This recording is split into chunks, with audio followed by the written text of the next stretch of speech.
Too bad it didn't go as you thought it would. Just get that divorce paper submitted and disappear. My husband changed as soon as my father-in-law was admitted to the hospital. I couldn't believe what I was hearing. Tom and I are going to divide his inheritance. You aren't getting anything. There is no money for a wife who is incapable of doing her own housework. I had no words. When I went to the city hall to file for divorce, however, I discovered a terrible truth. Nancy is my name. I am a 24-year-old housewife. Tom, my husband, is 40 years old. It's a May-December romance, as people say, but didn't go through a romantic courtship like in the movies. It just kind of happened. It was just luck that I ended up working for Tom's father at a construction company.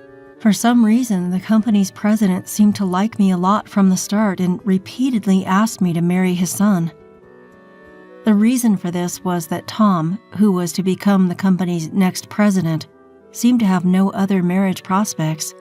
The president, who was worried about his future, was pessimistic about the company. He was worried that the company he had worked so hard to establish would end if there was no heir. Tom's father, who had met my father through work, even came to our house and asked for me as his wife. My family owns a construction company that has been in operation for generations. My father used to work for Tom's father's company for experience when he was younger. Tom's father helped my father in any way he could, including teaching him how to run a business. Maybe because of this, my father couldn't ignore the offer and decided to hear what he had to say. However, due to the age difference, my father did not agree immediately, but instead said that Tom and I should have a dating period. He wanted to respect Tom's and my choices, he said, but that the conversation about marriage would have to be after a dating period.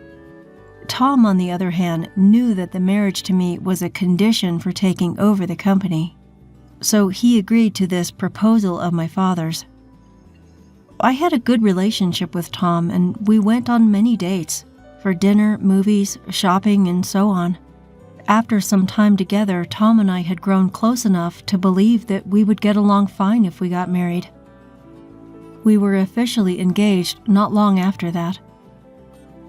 Shortly after the engagement, Tom's father became ill and had to go to the hospital repeatedly. Instead of Tom, who was at work, and my mother, who couldn't drive, I, his fiancée, had to take care of my father-in-law in the hospital. My mother-in-law told me to focus more on housework for her family, telling me I'm not doing a good job considering I was going to become her daughter-in-law. "Nancy, hurry. The morning reception hours will end. Take him." Even before we married, I felt treated as if I were a maid. But I said, yes, I'm coming. I'll start the car. I was looking after my father-in-law. One day, my mother-in-law suggested that I move in, even though it was a little early, because it would be easier for me to take care of him. I agreed to this, considering having to commute from my parents' house to take him to and from the hospital every time. It might be easier for me just to live with them. I would have been moving there soon anyway. I assumed the wedding would take place after my father-in-law's health improved, so why not just write the marriage paper as I move in? There were no rumors of his having other relationships when I began living with Tom as his wife. I soon realized why he had reached the age of 40 with no relationship experience. Anyway, he is extremely conscientious about money. He was a miser who insisted on not wasting any money.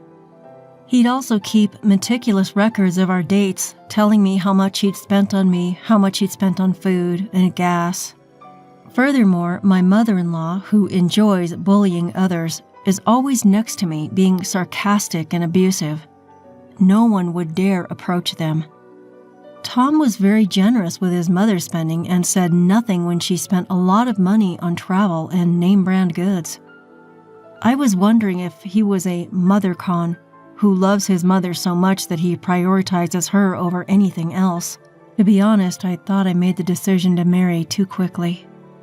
I reasoned I should have moved in but not marry him until I was more familiar with their personalities and domestic affairs. However, when I considered my father and my father-in-law, I found myself speechless. My father-in-law's unconditional love for me was the only thing that kept me going. That day, I was getting ready to take my father-in-law, who hadn't been feeling well since the previous day, to the hospital first thing in the morning. Observing that, my mother-in-law was treating me like her housekeeper. "Nancy, have you made breakfast yet? The way you cleaned yesterday was unacceptable. Can you hurry up and just do it?" My mother-in-law did nothing but move her mouth as she sat in front of the television. Tom was sitting beside her, idly watching TV. "I'm sorry, I don't have time. I have to take your husband to the hospital." "Oh, well, then shouldn't you have gotten up earlier? I have to go out as well. Make us breakfast before you leave." I wondered if they could do some of the work themselves, seeing the two not even caring about their husband and father. "Father-in-law, please wait a moment. I'll be finished in a minute." I rushed and made breakfast and served it to Tom and my mother-in-law. I went to my father-in-law after finishing everything and tried to help him stand up. "I'm sorry I'm making you work so much. I have to apologize to your father, too." At that same time, my father-in-law collapsed. "Are you okay?" I was horrified that my mother-in-law and husband just continued to eat breakfast as if nothing had happened. In any case, I ended up calling an ambulance. My mind just went blank until I heard the sirens. When the ambulance arrived a few minutes later, "Sorry, Nancy, I have to leave, so you handle the rest." "I have work to do as well, so please lock up." They left, leaving my father-in-law and me behind. When we arrived at the hospital, he had regained consciousness and was admitted. After the hospitalization procedures and doctor's explanations, it was already dark outside. "If something should happen to me, I will leave you something, Nancy," my father-in-law said as I sat with him on the bed. "It's my way of apologizing for making you endure my unappreciative son and wife. I guess I've been focused on work too much to know what's going on at home." My father-in-law continued in a weak voice, apologizing for wanting me to be Tom's wife. Soon after, I heard someone clear their throat by the door. Tom and my mother-in-law came in. They both approached me and inquired about the condition of my father-in-law. I thought that as family they must be worried, so I assured them. "He'll be fine. He just needs to rest a little and he'll be out of the hospital soon." I told them what the doctor said.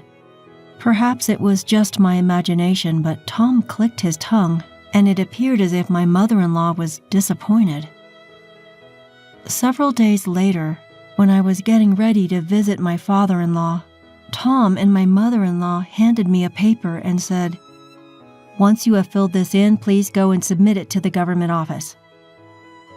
The form had green ruled lines on it, and it was a divorce decree. Tom had overheard the conversation in my father-in-law's hospital room and told me, "My father became weak and said he was going to give you part of his inheritance, but we are not going to give you a penny. Wasn't it what you wanted all along, to marry someone so different from your age? But your plan was unsuccessful. Go file for divorce and you'll be a stranger to us."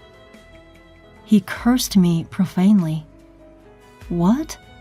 I couldn't believe what I was hearing. I wasn't expecting him to say so much. "Just go to the government office. Tom and I are going to divide that man's inheritance equally. There is no one to share it with. There is no money for a wife who is incapable of doing her own housework." What I was hearing was disgusting. My father-in-law was about to be released from the hospital in a few days, but they sounded as if they expected him to die, which terrified me. How can you be so cruel? He's your family. He's not going to die. He will come home from the hospital and get better. And don't make fun of me saying I wanted inheritance. That is not something I intend to do. Of course, this marriage is not something I want. I hurried to the municipal office after filling out the divorce papers. I needed to get rid of these people to get them out of my life right away. When I arrived at the municipal office and hurriedly handed in the report, the receptionist returned it to me with a strange expression on her face. Was there something about the form? He said my name wasn't correct, so I assured him that it was my name. He still said it doesn't match the records. This time I was asked for my maiden name, and it did match. The official laughed and said that my marriage certificate had never been submitted. We had never been married. He returned my completed divorce paper to me. I contacted my mother-in-law to find out what had gone wrong, and she replied, "Oh, I completely forgot. I had it all this time." I didn't believe her. She lacks common sense. She mistreated me because I was her daughter-in-law. What? You did it on purpose, and you've been acting like there was nothing wrong, and was just using me as your maid? This time, I couldn't stay polite. Because it would be difficult to ask you to look after the house if you're a stranger. But a wife would do anything for me, and I could ask her for anything. On the other end of the phone, my mother-in-law was laughing, seemingly without malice. Oh, she doesn't have to worry about her share of the inheritance. I heard Tom's voice and laughing loudly. I was almost unable to contain my rage for them. I was determined to fight back, to not let them get away with this. First, I called my father and requested that he accompany me to the government office. I quickly explained the situation and hung up the phone, and my father came running into the city office, surprised. I asked the person who had just assisted me to explain the situation again, in front of my father. I even obtained a certificate of residence to confirm the facts, and discovered that not only his name but also his address remained the same. I was duped into thinking that because I had registered my marriage, my address had not changed while I lived in that house. Nonetheless, I was given the burden of being his wife and was forced to work hard. When it came to the inheritance issue, I was told to leave. I'm not sure how to accept the fact that I was treated this way. Even my normally mild-mannered father was enraged. I hurried with my father to the hospital where my father-in-law was staying. When we arrived at the hospital, my father-in-law noticed my father standing beside me and politely said, "You didn't have to come all the way here to see me." But as he listened to my father about this whole thing, his face became increasingly agitated. We sat in his hospital room and discussed what kind of sanctions we would impose on the two. Neither Tom nor my mother-in-law had visited him since the day he was hospitalized. Tom's father made a proposal to my father, knowing that he couldn't expect Tom to marry properly and become the family heir.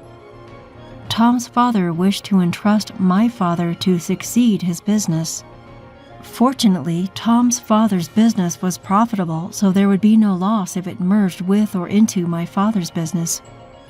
Tom's father believed it was acceptable as long as the company that he has safeguarded can continue to exist in whatever form it takes. Customers and employees would almost certainly leave if Tom took over the company, given his personality and character. If that happened, there would be no way for the company to survive. This is not a difficult choice I made, but a decision for the future. It's the best way to prevent our relatives from acquiring the company. And then Tom's father burst out laughing, and he announced his divorce. She thinks about money so much that she goes out and spends all her time in luxury without even visiting her husband. She deserves this. Is this enough to make up for the trouble I've caused you guys? He asked, turning to face me and my father. My father and I exchanged glances and raised the corners of our mouths, as if there could be no greater punishment. The lawyers and accounting firm my father had hired got to work the next day. Finally, they decided to merge Tom's father's company with my father's company, retaining the company name. Tom, the company's vice president, was fired, and an executive candidate from my father's company was transferred to fill his position as vice president. Official decisions will be made when Tom's father gets back to work. This will come as a surprise to Tom and his mother. Thus began the countdown to making them fall into hell. My father-in-law recovered completely and was discharged from the hospital 2 weeks later. My father and I went to the hospital to complete the discharge procedures and then picked him up and drove him home. When we got to his home, my mother-in-law was gone and Tom was working as usual. I could only describe them as cruel people. They had no idea that the next day they would be regretting their heartlessness. The following morning, I went back to my original work. There was a new vice president. Tom's father opened a morning meeting in a large conference room, discussed the company's future. He informed them that the company would be absorbed into my father's and that the vice president would be replaced. Then Tom came, clutching a letter of termination, and my mother-in-law clutching a divorce decree. "Hey, Dad, what in the world is this?" "This? What in the world are you thinking?" "I didn't hear about this." "I didn't hear about anything either. How could this be happening so suddenly? What in the world are you thinking?" The entire conference room was stunned to see the two of them ranting in front of so many employees. That's exactly the kind of lunacy I was hoping for. "It's you!" they exclaimed as soon as they found me. "You did something, didn't you? Aren't you the one who set this up just because you wouldn't get your inheritance?" "I didn't do anything. You guys started all this."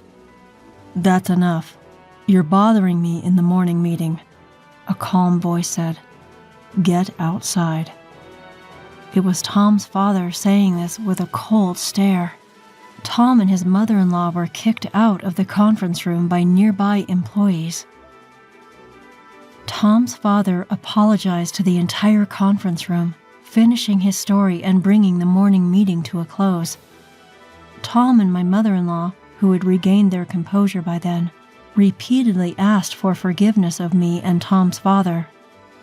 Of course, I had no intention of accepting their offer, so I ignored them. They appeared to be hanging around the company for a while, but they have recently stopped showing up. The security guards have given them strict warnings and they can't get in. They were also both asked to leave their home, according to Tom's father. They are currently living together in a dirty apartment near their former home. As for me, I am living a peaceful life as an office worker. My father, on the other hand, is still angry and is preparing to file a claim for compensation from Tom and his mother-in-law for what they did. The two have lost all hope of earning a living. This must be the start of hell for them. I won't help them, of course, though. I hope they've realized that the way you treat people will always come back to haunt you.